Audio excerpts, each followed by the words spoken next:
Hari ini sesuai dengan jadwal yang telah kita umumkan kepada masyarakat sekalian, ada kesempatan saudara sekalian untuk menerima kuliah atau ceramah budayaan dari Bapak Jatmoko yang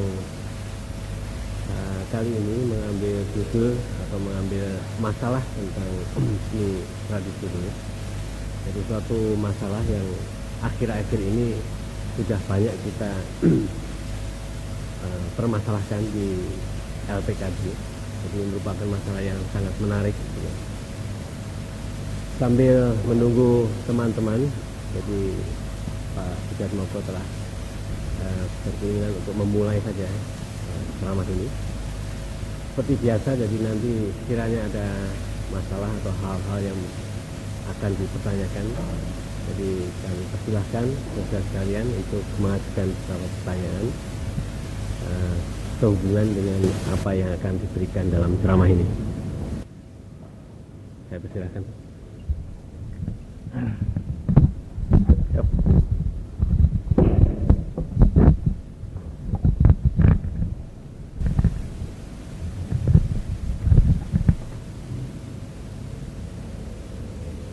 Selamat pagi saudara-saudara. Saya diminta untuk membicarakan pada hari ini sikap kita terhadap seni tradisional. Tapi sebelum daripada saya kasih ceramah yang barangkali tidak ada kaitan dengan apa yang menjadi perhatian atau harapan saudara, barangkali lebih baik saya tanya dulu pada beberapa di antara saudara apa yang menjadi persoalan bagi saudara dalam menghadapi masalah seni tradisional ini. Sebelumnya saya mau tanya, yang hadir di sini jurusan apa?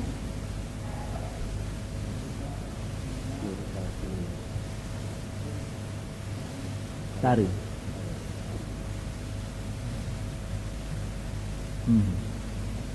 Kalau saudara-saudara sendiri menghadapi seni tradisional, persoalan-persoalan macam apa yang timbul dalam pikiran saudara? Kalau saudara bisa berikan 2-3 persoalan yang dianggap penting, barangkali saya bisa mengkaitkan apa yang akan saya bicarakan itu dengan persoalan-persoalan yang hidup di dalam lingkungan saudara-saudara. Silakan.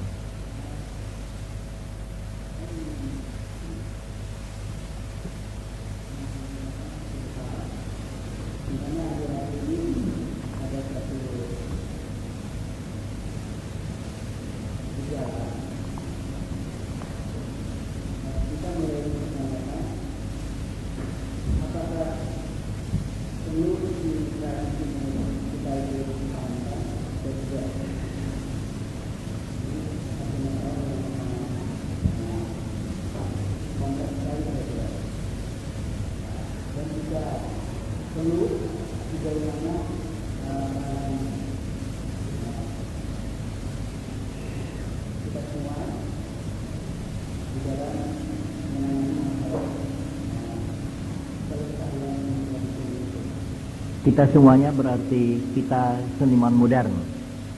Ya.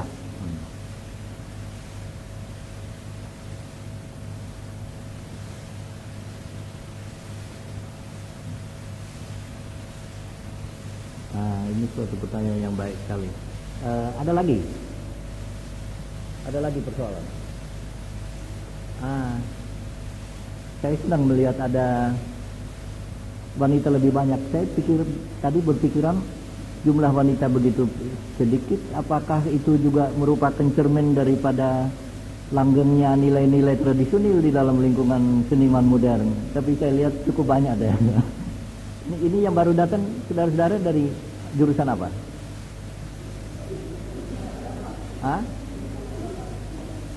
Belum.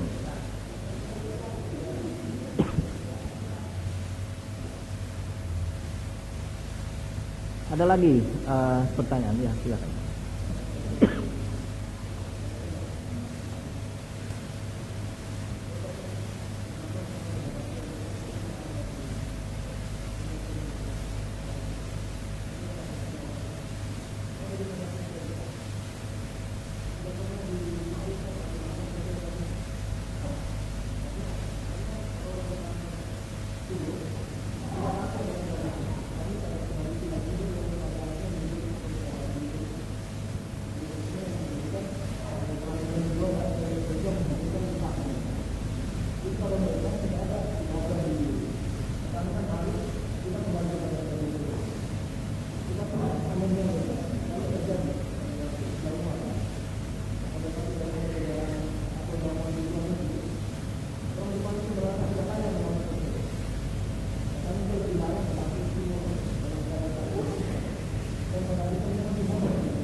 Satu lagi.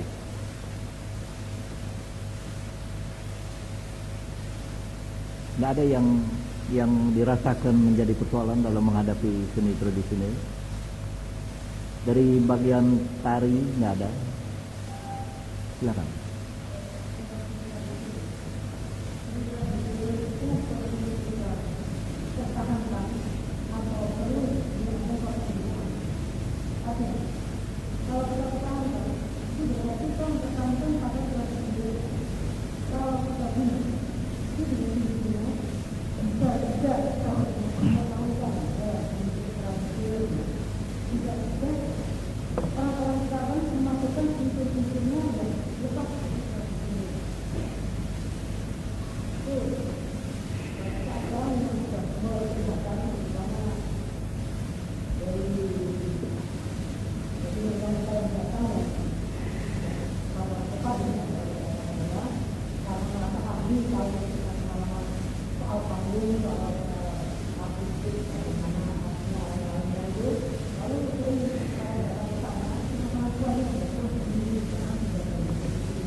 Oke, saya lihat saudara-saudara bahwa persoalan memang hidup di antara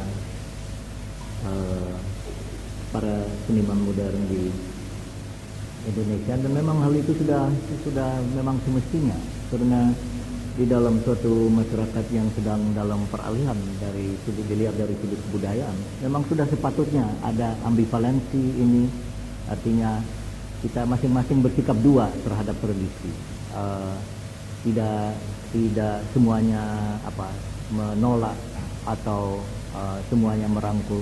Ada ambivalensi yang sangat jelas, termasuk pada ini sinias Jepang tadi itu. Biarpun dia katakan kita menolak, tapi mau tak mau dia tidak bisa lepas daripada. Dan masalah ini akan boleh dikatakan tetap ada menyertai kita dalam seluruh usaha kita, barangkali masih 100 tahun lagi sampai kita mencapai suatu titik di mana kebudayaan kita telah sanggup untuk memperbaharui diri dari dalam dan mendefinisikan identitasnya kembali. Dan ini kita sedang terlibat di dalam proses itu. Nah, bagaimana kita harus mendudukkan seni tradisional itu? Pertanyaan-pertanyaan saudara tadi itu mencerminkan sudut penglihatan dan sudut perhatian daripada seniman. Tapi saya akan mencoba menyoroti masalah itu dari sudut seorang perencana sosial budaya. Apa masalahnya? Kita mau membangun. Kita merasa rasa hidup kita sebagai manusia yang sudah terlanda hampir bisa dikatakan oleh pengaruh-pengaruh modern, kehidupan modern itu. Tapi masih ingin memegang pada suatu rasa identitas sendiri sebagai bangsa maupun sebagai perseorangan. Kita mau tak mau mempertanyakan dalam usaha kita membangun itu tempatnya kesenian di mana, dan khususnya seni tradisional tempatnya di mana. Nah, untuk itu kita harus untuk menjawab pertanyaan itu kita harus mencoba menjawab lebih dahulu apa yang kita maksud dengan pembangunan. Sudah jelas bahwa usaha pembangunan itu tidak semata-mata usaha pembangunan ekonomi. Salah satu masalah pokok yang kita hadapi yaitu bahwa konsepsi ekonomi, pengertian kita konsepsi mengenai pembangunan, pengertian kita mengenai proses pembangunan itu terlalu banyak dikuasai oleh golongan ekonomi. Masalahnya bukan terutama ekonomi, biarpun ekonomi itu memegang suatu peranan yang sangat penting, tapi usaha pembangunan itu sebenarnya gerak majunya suatu masyarakat dalam keseluruhannya, suatu kebudayaan dalam keseluruhannya yang sedang dalam sendiri mengalami perubahan dan mau dirubah. Jadi kita terlibat dalam suatu proses yang sangat dinamis, di mana boleh dikatakan segala-galanya menjadi pertanyaan dan patut memang dipertanyakan, harus dipertanyakan. Apa yang memberikan ciri yang khas kepada negara seperti Indonesia dalam usaha pembangunan yang masih sampai sekarang pun masih kurang diperhatikan, yaitu negara Indonesia adalah suatu negara yang luas, yang besar, yang jumlah penduduknya sangat besar, dan yang kemiskinannya tinggi. Nah, kalau kita melihat kepada atau kita mempertanyakan proses usaha pembangunan macam apa yang harus kita selenggarakan agar supaya kemiskinan itu harus bisa diatasi, dan agar supaya kita bisa hidup dengan dengan perasaan harga diri dan perasaan kepercayaan pada diri sendiri, dan dengan suatu kesadaran akan maknanya hidup bagi kita, baik sebagai bangsa maupun sebagai perseorangan. Nah, apa gambaran yang harus kita lihat, yaitu bahwa apapun yang kita lakukan, Indonesia akan tetap merupakan suatu negara yang miskin untuk waktu yang lama. Itu tidak berarti bahwa kita akan semiskin sekarang ini, tapi dibandingkan dengan negara-negara yang lebih kecil, dibandingkan dengan negara-negara yang jumlahnya penduduk lebih lebih kecil dan kurang padat lingkungan hidupnya. Kemajuan daripada negara-negara seperti India, seperti Cina, seperti Indonesia ini dengan jumlah penduduk yang demikian besar akan lain. Kita harus menerima kenyataan bahwa dalam usaha kita untuk maju dan dengan segala kemajuan yang bisa kita capai, kita toh akan merupakan suatu negara yang mau tak mau kehidupan materialnya sederhana. Masalahnya bagaimana kita bisa menerimanya? Ya kita bisa menerimanya kalau situasinya adil. Kalau semua kita sama-sama memikul beban daripada usaha pembangunan dan memikul keterbatasan material daripada kehidupan kita, saya kira hal itu tidak menjadi masalah. Nah, bagaimana? Karena apa? Karena apa tidak usah menjadi masalah? Karena masalah soal kemiskinan kita, soal padatnya penduduk kita itu akan memberikan cap yang khas kepada usaha pembangunan kita. Biar seandainya kita mau, dan banyak di antara golongan elite kita mau meniru usaha pembangunan yang menuju kepada suatu masyarakat yang bisa disebut consumer society, masyarakat yang banyak berpegang pada dan menilai tinggi benda-benda material itu. Biarpun ada keinginan kita semacam itu, hal itu tidak bisa kita idam-idamkan. Mau tak mau kita akan harus merintis suatu tipe pembangunan masyarakat yang berbeda, yang unik.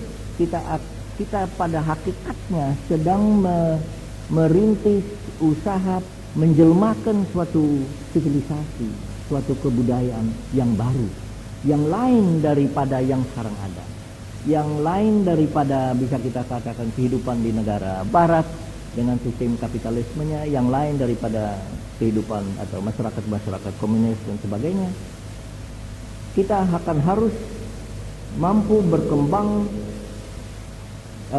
dengan sumber-sumber daya kita yang ada pada kita, dan dengan menyelesaikan mengatasi masalah kemiskinan dan kepadatan jumlah penduduk itu, dan hal itu akan menjuruskan kita kepada pemwujudan suatu sivilisasi baru yang tidak ada bandingannya, yang tidak ada yang tidak ada bandingannya di dalam sejarah umat manusia. Kita akan harus mewujudkan suatu masyarakat dan suatu sivilisasi yang modern tapi yang sederhana, yang mampu mencari kepuasan hidup bukan semata-mata dalam pengejaran pemilikan benda, tapi yang ada perbedaan atau ada suatu keseimbangan yang berbeda antara satisfaksi, antara kepuasan memiliki benda dan kepuasan-kepuasan yang tidak material.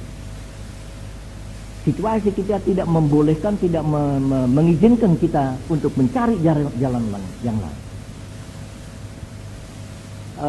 Nah, untuk itu, untuk menempuh jalan itu, mau tak mau kita harus berpangkal daripada kenyataan kemiskinan kita. Nah, semua usaha untuk mencapai golongan yang paling miskin di dunia ini, di Indonesia ini, sampai sekarang masih belum berhasil. Meskipun belum pernah di dalam sejarah Indonesia jumlah atau arus sumber-sumber daya ke daerah pedesaan sebesar sekarang ini tidak sampai kepada mereka. Maka jelas kita harus membalikkan prosesnya. Kita harus mulai daripada golongan yang miskin dan golongan yang lemah. Kita tidak boleh melihat golongan-golongan itu sebagai beban atas usaha modernisasi kita. Kita harus melihat mereka itu sebagai pangkal dan resource, sebagai sumber daya daripada dinamik masyarakat kita dalam keseluruhan. Nah, golongan miskin dan golongan lemah itu sudah berabad-abad dieksploitasi, disuruh jalan ke sini mereka ikut, disuruh jalan ke sana mereka ikut, karena tidak berdaya, karena tidak mempunyai kekuatan. Nah, kita bisa dengan usaha-usaha,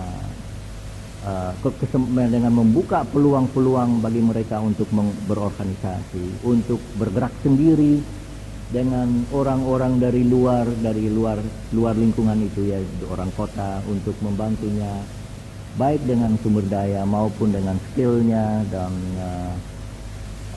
kemampuan berorganisasinya. Pada akhirnya mereka lah yang harus bergerak, mereka yang harus maju, dan mereka bisa maju hanya kalau mereka bisa mendapatkan kembali kepercayaan pada dirinya, keberanian hidupnya, dan kalau dapat kita membuka pintu daripada kreativitas mereka sendiri. Nah,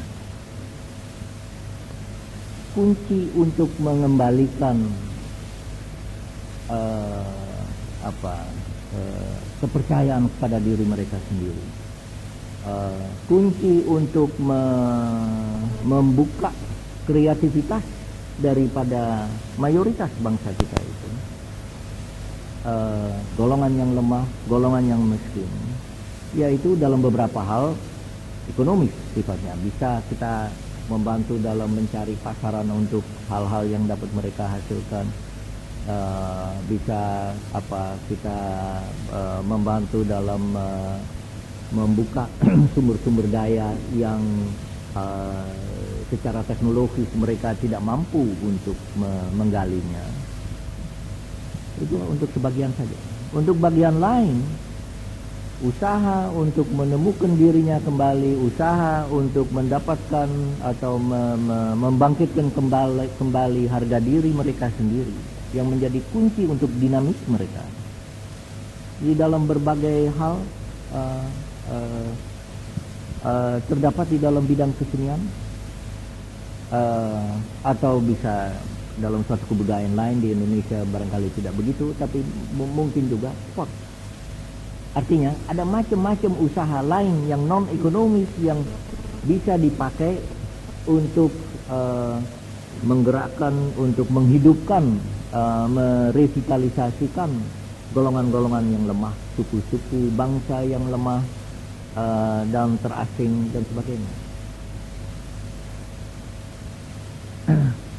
Jadi jalan yang paling cepat dan paling lurus ke tempat di mana golongan yang lemah, suku-suku bangsa yang terasing, golongan-golongan yang yang miskin itu sungguh-sungguh hidup, di mana mereka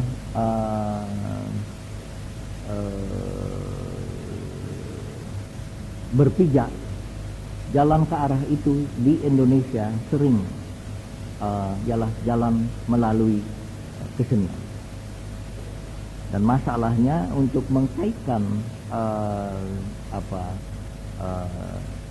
kemampuan kreatifnya di bidang kesenian pada usaha-usaha produktif lain,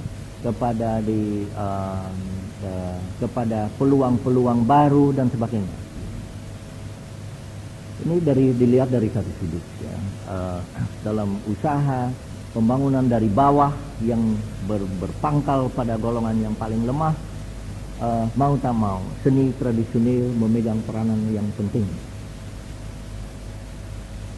Itu tidak berarti itu belum habisnya cerita mengenai seni tradisional, karena mau tak mau hampir di luar kekuasaan kita ini, kehidupan kita di kota-kota dan juga di daerah pedesaan dikuasai oleh faktor yang datang dari luar. Karena komunikasi modern, karena pengaruh selera-selera luar negeri, karena turisme, karena apa yang kita lihat di TV dan di film dan sebagainya, rasa hidup kita berubah. Dan kita juga harus menyadari bahwa sikap kita terhadap seni tradisional, sikap-sikap orang yang sudah kena pengaruh modern, kehidupan modern itu, terhadap seni tradisional berubah. Dan kita harus menyadari bahwa perubahan itu ada sangkut pautnya dengan proses urbanisasi. Orang yang sudah mulai hidup di kota, mau tak mau dia lepas daripada suasana dan lingkungan hidup seni tradisional. Karena apa? Karena seni tradisional itu pada umumnya sangat erat hubungannya dengan kehidupan sakral, dengan kehidupan keagamaan, seni sebagai ibadah, seni sebagai ucapan rasa religius, perasaan religius. Orang di kota pada umumnya tempo pesatnya, arus hidup lebih tinggi, pada umumnya mereka lebih materialistis, mereka tidak terikat kepada siklus pertanian yang menjadi landasan daripada upacara-upacara dan kehidupan keagamaan pada umumnya. Dan mereka menghadapi masalah-masalah yang menimbulkan kegelisahan pada mereka yang khas terkait dengan kehidupan di dalam kota. Padahal vokabulernya, idiomnya daripada seni tradisional itu sangat terbatas. Kalau kita lihat di Bali misalnya, itu yang paling jelas. Orang Bali yang mulai tinggal di kota, dalam barangkali 5 tahun pertama dia masih sering turut dalam upacara-upacara baik di kota maupun di desanya. Dia kembali ke desa dan sebagainya. Kemudian menjadi persoalan bagaimana? Karena apa? Karena apa yang menimbulkan kegelisahan padanya itu tidak ada kaitannya dengan jangkauan daripada seni tradisionalnya. Nah, di sana kita menghadapi pertanyaan, apakah bisa kita paksakan orang Bali yang sudah menjadi orang kota untuk supaya dia bisa tetap menyelamkan diri di dalam lingkungan kesenian tradisional? Saya kira hal itu tidak bisa dipaksa. Jadi timbul persoalan, apa hari depan kesenian Bali yang jelas berdasarkan siklus pertanian dan yang dijiwai oleh perasaan keagamaan. Apa hari depan kesenian Bali misalnya dalam tahun 2000 atau 2500, kalau kita menyadari bahwa karena pesatnya jumlah penduduk pada tahun 2000